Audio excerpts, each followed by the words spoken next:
तल पर उतारने में बहुत मेहनत की है। कोरोना के इस काल में भी लाखों नागरिकों से, शिक्षकों, राज्यों, ऑटोनॉमस बॉडीज से सुझाव लेकर, टास्क फोर्स बनाकर नई शिक्षा नीति का चरणबद्ध तरीके से लागू किया जा रहा है। बीते एक वर्ष में राष्ट्रीय शिक्षा नीति को आधार बनाकर अनेक बड़े फैसले लिए गए हैं। आज इसी कड़ी में मुझे बहुत सारी नई योजनाएं, नए इनिशिएटिव्स, इसकी शुरुआत करने का सौभाग्य मिला है।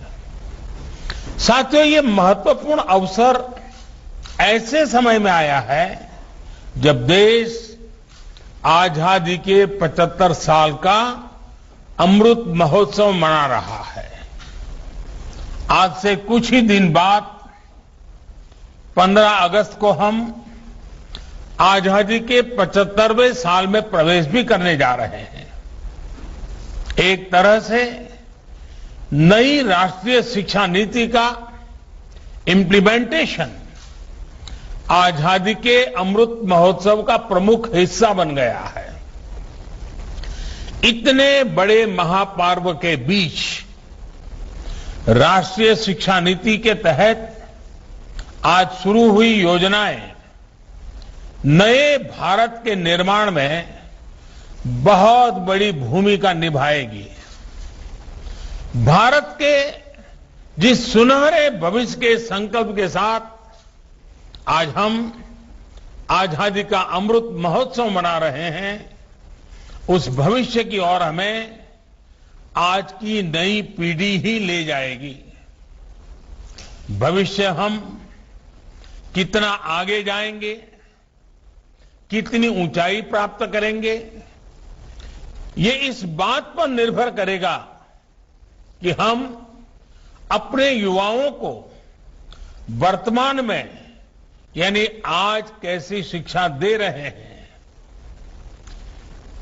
कैसी दिशा दे रहे हैं। इसलिए मैं मानता हूं भारत की नई राष्ट्रीय शिक्षा नीति राष्ट्र निर्माण के महायज्ञ में बड़े फैक्टर में से एक है और इसलिए देश ने इस शिक्षा नीति को इतना आधुनिक बनाया है, इतना फ्यूचर रेडी रखा है। आज इस कार्यक्रम में जुड़े अधिकांश महानुभाव नई राष्ट्रीय शिक्षा नीति की बारीकियों से परिचित हैं, लेकिन ये कितना बड़ा मिशन है, इस एहसास को हमें बार बार याद करना ही है। साथियों, देश भर से हमारे कई युवा स्टूडेंट्स भी इस कार्यक्रम में हमारे साथ हैं। अगर इन साथियों से हम उनकी आकांक्षाओं के बारे में, सपनों के बारे में पूछें तो आप देखेंगे कि हर एक युवा के मन में एक नयापन है, एक नई ऊर्जा है। हमारा युवा बदलाव के लिए पूरी तरह से तैयार है। वो इंतजार नहीं करना चाहता। हम सब ने देखा है कोरोना काल में कैसे हमारी शिक्षा व्यवस्था के सामने इतनी बड़ी चुनौती आई। स्टूडेंट्स की पढ़ाई का, जीवन का ढंग बदल गया, लेकिन देश के विद्यार्थियों ने तेजी से इस बदलाव को एडॉप्ट किया। ऑनलाइन एजुकेशन अब एक सहज चलन बनती जा रही है। शिक्षा मंत्रालय ने भी इसके लिए अनेक प्रयास किए हैं। मंत्रालय ने दीक्षा प्लेटफॉर्म शुरू किया, स्वयं पोर्टल पर पाठ्यक्रम शुरू किए आज हमारे स्टूडेंट्स पूरे जोश से इनका हिस्सा बन गए। दीक्षा पोर्टल पर मुझे बताया गया कि पिछले एक साल में 2300 करोड़ से ज्यादा हिट होना ये बताता है कि ये कितना उपयोगी प्रयास रहा है। आज भी इसमें हर दिन करीब 5 करोड़ हिट हो रहे हैं। साथियों, 21वीं सदी का आज का युवा अपनी व्यवस्थाएं, अपनी दुनिया खुद अपने हिसाब से बनाना चाहता है। इसलिए उसे एक्सपोजर चाहिए, उसे पुराने बंधनों, पिंजरों से मुक्ति चाहिए। आप देखिए, आज छोटे छोटे गांवों से, कस्बों से निकलने वाले युवा कैसे कैसे कमाल कर रहे हैं। इन्हीं दूर दराज इलाकों और सामान्य परिवारों से आने वाले युवा आज टोक्यो ओलंपिक्स में देश का झंडा बुलंद कर रहे हैं, भारत को नई पहचान दे रहे हैं।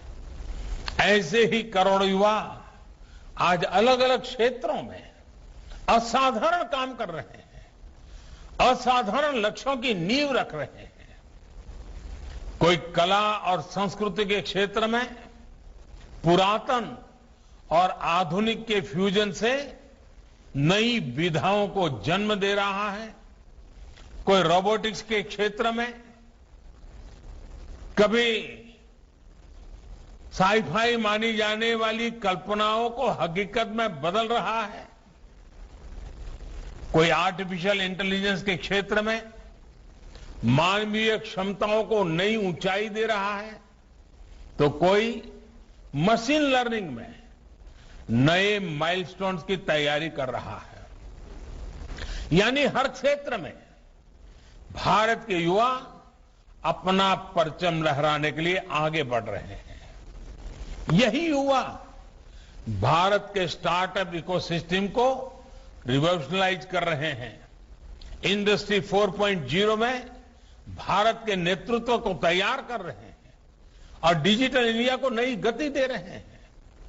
आप कल्पना करिए, इस युवा पीढ़ी को जब इनके सपनों के अनुरूप वातावरण मिलेगा तो इतनी शक्ति कितनी ज्यादा बढ़ जाएगी। और इसलिए नई राष्ट्रीय शिक्षा नीति युवाओं को ये विश्वास दिलाती है कि देश अब पूरी तरह से उनके साथ है, उनके हौसलों के साथ है। जिस आर्टिफिशियल इंटेलिजेंस के प्रोग्राम को अभी लॉन्च किया गया है, वो भी हमारे युवाओं को फ्यूचर ओरिएंटेड बनाएगा, एआई ड्रिवन इकोनॉमी के रास्ते खोलेगा। शिक्षा में ये डिजिटल रिवॉल्यूशन पूरे देश में एक साथ आए, गांव, शहर सब समान रूप से डिजिटल लर्निंग से जुड़े, इसका भी खास ख्याल रखा गया है।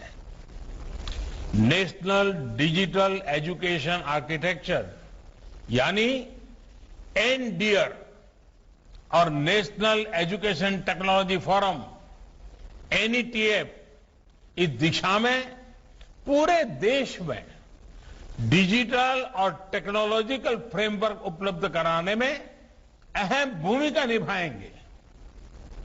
युवा मन जिस दिशा में भी सोचना चाहे, खुले आकाश में जैसे उड़ना चाहे, देश की नई शिक्षा व्यवस्था उसे वैसे ही अवसर उपलब्ध कराएगी। साथियों, बीते एक वर्ष में आपने भी ये महसूस किया होगा कि राष्ट्रीय शिक्षा नीति को किसी भी तरह के दबाव से मुक्त रखा गया है। जो ओपननेस, जो ओपननेस पॉलिसी के लेवल पे है, वही ओपननेस स्टूडेंट्स को मिल रहे विकल्पों में भी है। अब स्टूडेंट्स कितना पढ़े, कितना समय तक पढ़े, ये सिर्फ बोर्ड्स और यूनिवर्सिटी नहीं तय करेगा। इस फैसले में स्टूडेंट्स की भी सहभागिता होगी। मल्टीपल एंट्री एंड एग्जिट की जो व्यवस्था आज शुरू हुई है, इसने स्टूडेंट्स को एक ही क्लास और एक ही कोर्स में जकड़े रहने की मजबूरी से मुक्त कर दिया है। आधुनिक टेक्नोलॉजी पर आधारित एकेडमिक बैंक ऑफ क्रेडिट, इस सिस्टम से इस दिशा में स्टूडेंट्स के लिए रिवॉल्यूशनरी चेंज आने वाला है। अब हर युवा अपनी रुचि में, अपनी सुविधा से कभी भी एक स्ट्रीम को चूज कर सकता है, छोड़ सकता है। अब कोई कोर्स सेलेक्ट करते समय ये डर भी नहीं रहेगा कि अगर हमारे डिसीजन गलत हो गया तो क्या होगा। इसी तरह structured assessment for analysing learning levels, यानी सफल के जरिए स्टूडेंट्स के आकलन की भी वैज्ञानिक व्यवस्था शुरू हुई है। ये व्यवस्था आने वाले समय में स्टूडेंट्स को परीक्षा के डर से भी मुक्ति दिलाएगी। ये डर जब युवा मन से निकलेगा तो नए नए स्किल लेने का साहस और नए नए इनोवेशंस का नया दौर शुरू होगा, संभावनाएं असीम विस्तार होगी। इसलिए मैं फिर कहूंगा कि आज नई राष्ट्रीय शिक्षा नीति के तहत जो ये नए कार्यक्रम शुरू हैं, उनमें भारत का भाग्य बदलने का सामर्थ्य है। साथियों, हमने आपने दशकों से ये माहौल देखा है। जब समझा जाता था कि अच्छी पढ़ाई करने के लिए विदेशी जाना होगा, लेकिन अच्छी पढ़ाई के लिए विदेशों से स्टूडेंट्स भारत आए, बेस्ट इंस्टीट्यूशंस भारत आए, ये अब हम देखने जा रहे हैं। ये जानकारी बहुत उत्साह बढ़ाने वाली है कि देश की 150 से ज्यादा यूनिवर्सिटीज में ऑफिस ऑफ इंटरनेशनल अफेयर्स स्थापित किए जा चुके हैं। भारत के हायर एजुकेशन इंस्टीट्यूट्स अंतर्राष्ट्रीय स्तर पर रिसर्च और एकेडमिक में और आगे बढ़े, इसके लिए आज नई गाइडलाइंस भी जारी की गई है। साथियों, आज बन रही संभावनाओं को साकार करने के लिए हमारे युवाओं को दुनिया से एक कदम आगे होना पड़ेगा। एक कदम आगे का सोचना ही पड़ेगा। हेल्थ हो, डिफेंस हो, इंफ्रास्ट्रक्चर हो, टेक्नोलॉजी हो, देश को हर दिशा में समर्थ और आत्मनिर्भर होना होगा। आत्मनिर्भर भारत का ये रास्ता स्किल डेवलपमेंट और टेक्नोलॉजी से होकर जाता है, जिस पर एनईपी में विशेष ध्यान दिया गया है। मुझे खुशी है कि बीते एक साल में 1200 से ज्यादा उच्च शिक्षा संस्थानों में स्किल डेवलपमेंट से जुड़े सैकड़ों नए कोर्सेज को मंजूरी दी गई है। साथियों, शिक्षा के विषय में पूज्य बापू महात्मा गांधी कहा करते थे, राष्ट्रीय शिक्षा को सच्चे अर्थों में राष्ट्रीय होने के लिए राष्ट्रीय परिस्थितियों को रिफ्लेक्ट करना चाहिए। बापू के इसी दूरदर्शी विचार को पूरा करने के लिए स्थानीय भाषाओं में मदर लैंग्वेज में शिक्षा का विचार एनईपी में रखा गया है। अब हायर एजुकेशन में मीडियम ऑफ इंस्ट्रक्शन के इसके लिए स्थानीय भाषाओं में भी एक विकल्प होगी। मुझे खुशी है कि 8 राज्यों के 14 इंजीनियरिंग कॉलेज 5 भारतीय भाषाएं हिंदी, तमिल, तेलुगु, मराठी और बांग्ला में इंजीनियरिंग की पढ़ाई शुरू करने जा रहे हैं। इंजीनियरिंग के कोर्स का 11 भारतीय भाषाओं में ट्रांसलेशन के लिए एक टूल भी डेवलप किया जा चुका है। क्षेत्रीय भाषा में अपनी पढ़ाई शुरू करने जा रहे छात्र छात्राओं को मैं विशेष बधाई देना चाहता हूं। इसका सबसे बड़ा लाभ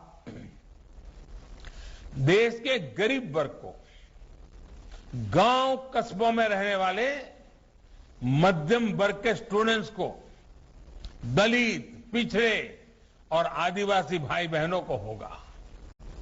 इन्हीं परिवारों से आने वाले बच्चों को सबसे ज्यादा लैंग्वेज डिवाइड का सामना करना पड़ता था। सबसे ज्यादा नुकसान इन्हीं परिवार के होनहार बच्चों को उठाना पड़ता था। मातृभाषा में पढ़ाई से गरीब बच्चों का आत्मविश्वास बढ़ेगा, उनके सामर्थ्य और प्रतिभा के साथ न्याय होगा। साथियों, प्रारंभिक शिक्षा में भी मातृभाषा को प्रोत्साहित करने का काम शुरू हो चुका है।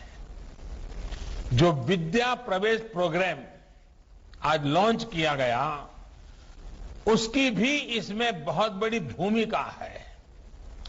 प्ले स्कूल का जो कंसेप्ट अभी तक बड़े शहरों तक ही सीमित है, विद्या प्रवेश के जरिए वो अब दूर दराज के स्कूलों तक जाएगा, गांव-गांव जाएगा। ये प्रोग्राम आने वाले समय में यूनिवर्सल प्रोग्राम के तौर पर लागू होगा और राज्य भी अपनी अपनी जरूरत के हिसाब से इसे लागू करेंगे। यानी देश के किसी भी हिस्से में बच्चा अमीर का हो या गरीब का हो, उसकी पढ़ाई खेलते और हंसते हुए ही होगी, आसानी से होगी। इस दिशा का ये प्रयास है और जब शुरुआत मुस्कान के साथ होगी तो आगे सफलता का मार्ग भी आसानी से ही पूरा होगा। साथियों, आज एक और काम हुआ है जो मेरे हृदय के बहुत करीब है, बहुत संवेदनशील है। आज देश में 3 लाख से ज्यादा बच्चे ऐसे हैं जिनको शिक्षा के लिए सांकेतिक भाषा की आवश्यकता पड़ती है। इसे समझते हुए भारतीय साइन लैंग्वेज को पहली बार एक भाषा विषय यानी एक सब्जेक्ट का दर्जा प्रदान किया गया है। अब छात्र इसे एक भाषा के तौर पर भी पढ़ पाएंगे। इससे भारतीय साइन लैंग्वेज को बहुत बढ़ावा मिलेगा। हमारे दिव्यांग साथियों को बहुत मदद मिलेगी। साथियों, आप भी जानते हैं कि किसी भी स्टूडेंट की पूरी पढ़ाई में उसके जीवन में बड़ी प्रेरणा उसके अध्यापक होते हैं। और हमारे यहां तो कहा गया है, गुरौ न प्राप्यते यत् यत् तत् न अन्य अत्रापि लभ्यते। अर्थात जो गुरु से प्राप्त नहीं हो सकता वो कहीं प्राप्त नहीं हो सकता। यानी ऐसा कुछ भी नहीं है जो एक अच्छा गुरु, अच्छा शिक्षक मिलने के बाद दुर्लभ हो। इसलिए राष्ट्रीय शिक्षा नीति के फॉर्मुलेशन से लेकर इंप्लीमेंटेशन तक हर स्टेज पर हमारे शिक्षक सक्रिय रूप से इस अभियान का हिस्सा है। आज लॉन्च हुआ निष्ठा 2.0 ये प्रोग्राम भी इस दिशा में एक अहम भूमिका निभाएगा। इस प्रोग्राम के जरिए देश के शिक्षकों को आधुनिक जरूरतों के हिसाब से ट्रेनिंग भी मिलेगी और वो अपने सुझाव भी विभाग को दे पाएंगे। मेरा आप सभी शिक्षकों से, एकेडमिशियन से अनुरोध है कि इन प्रयासों में बढ़ चढ़ करके हिस्सा लीजिए, अधिक से अधिक योगदान दीजिए। आप सभी शिक्षा के क्षेत्र में इतना अनुभव रखते हैं, व्यापक अनुभव के धारक है, इसलिए जब आप प्रयास करेंगे तो आपके प्रयास राष्ट्र को बहुत आगे लेकर जाएंगे। मैं मानता हूं कि इस कालखंड में हम जिस भी भूमिका में हैं, हम सौभाग्यशाली हैं कि हम इतने बड़े बदलावों के गवाह बन रहे हैं, इन बदलावों में सक्रिय भूमिका निभा रहे हैं। आपके जीवन में ये स्वर्णिम अवसर आया है कि आप देश के भविष्य का निर्माण करेंगे, भविष्य की रूपरेखा अपने हाथों में खींचेंगे। मुझे पूरा विश्वास है आने वाले समय में जैसे जैसे नई राष्ट्रीय शिक्षा नीति के अलग अलग फीचर्स हकीकत में बदलेंगे, हमारा देश एक नए युग का साक्षात्कार करेगा। जैसे जैसे हम अपनी युवा पीढ़ी को एक आधुनिक और राष्ट्रीय शिक्षा व्यवस्था से जोड़ते जाएंगे, देश आजादी के अमृत संकल्पों को हासिल करता जाएगा। इन्हीं शुभकामनाओं के साथ मैं अपनी बात समाप्त करता हूं। आप सब स्वस्थ रहें और नई ऊर्जा के साथ आगे बढ़ते रहें। बहुत बहुत धन्यवाद।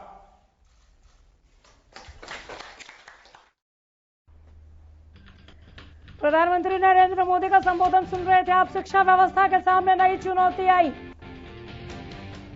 पीएम मोदी ने कहा कि कोरोना काल में बड़ी चुनौती सामने आई, लेकिन न्यू शिक्षा नीति, नई शिक्षा नीति का असर दिखा है। ऑनलाइन शिक्षा न्यू नॉर्मल हो चुकी।